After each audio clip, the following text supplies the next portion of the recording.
Hi guys, అందరికీ Christmas మరియు నూతన సంవత్సర శుభాకాంక్షలు. ఒక మంచి ప్రార్థన ద్వారా దేవుడైన యేసుక్రీస్తు వారిని స్తుతించుకుందామండి.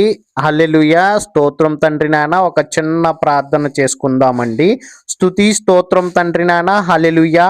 ఓ ప్రభువా తండ్రి నాన్న, ఈ కొత్త సంవత్సరంలోకి అడుగుపెట్టాం 2026.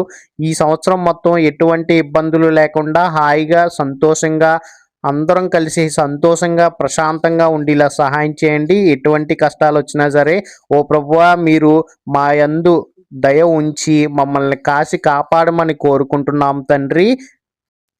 ప్రేమగల మా పరలోకపు తండ్రి, ఈ నూతన దినాన్ని మాకు ప్రసాదించినందుకు వందనాలు. ఈరోజు నేను చేసే ప్రతి పనిలో నీ తోడు ఉండనివ్వండి. నా మాటలు, నా ఆలోచనలు నీకు ఇష్టముగా ఉండునట్లు సహాయం చేయండి. నన్ను, నా కుటుంబాన్ని నీ రెక్కల చాటున భద్రపరచండి. యేసు నామములో అడుగుచున్నాము తండ్రి, ఆమెన్. థ్యాంక్ యూ నా ప్రియమైన దేవుని బిడ్డలారా. ఈ ప్రార్థన మీకు నచ్చినట్లయితే ఒక లైక్ చేయండి. దయచేసి ఈ ఛానల్ని సబ్స్క్రైబ్ చేయండి. ఈ వీడియోని మీకు తెలిసిన వాళ్ళకి షేర్ చేయండి. Thank you for watching.